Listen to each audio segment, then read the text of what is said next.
Welcome to Samba Samba. Enjoy the video. You'll start by opening the project and exposing the tempo track. This is where you control tempo changes. Once done, enable global tracks so tempo appears. You should choose whether you want a fixed BPM for the session or to detect tempo from imported audio.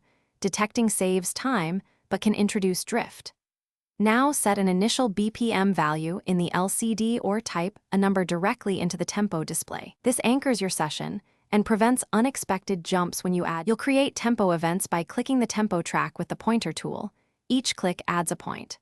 Once a point is placed, double-click it to enter an exact BPM value or choose ramp to make a smooth transition between two tempos.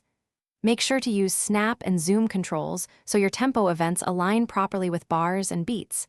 This avoids timing misalignments. If you need complex curves, open the tempo list to visualize and numerically edit each event for precision. You'll finalize by auditioning the tempo map while looping problematic sections to confirm musicality.